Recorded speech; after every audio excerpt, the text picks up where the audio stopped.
Are you tired of the whitewashing of the suffragette movement? Same. So guess what I'm speaking on today? The suffragette movement. Or at least the things that you didn't know or probably weren't exposed to. So I'm going to be covering a little bit about a particular person in the Indian suffragette movement. And I'd like to talk about the black suffragette movement as well, but I don't think I'm the appropriate voice for it.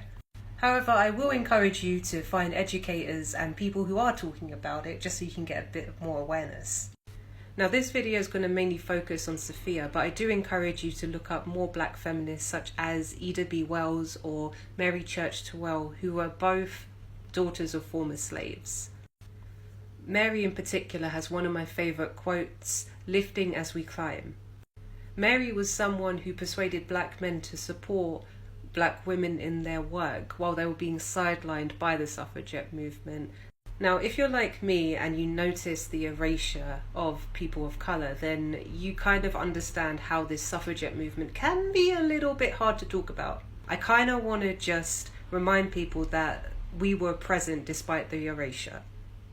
However, if you don't like my rambling, you can always read this book by Samita Mukherjee called Indian Suffragettes, Female Identities and Transnational Networks. I mean, this author pretty much covers it in a very educational way. Not in a way that I do, where I just say, did you know this thing? If that makes sense. She writes about the discourses, she writes about the relationship of the Eastern and the Western, the suffragette movement in India to Britain. But you know what I mean.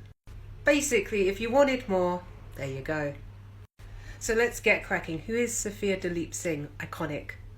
And like I said with my previous video about Jind Kaur, this is her granddaughter. So with her royal lineage, this makes her a princess. So she does have an incredible amount of privilege. How she uses her privilege is one story to be told, heard, and passed on.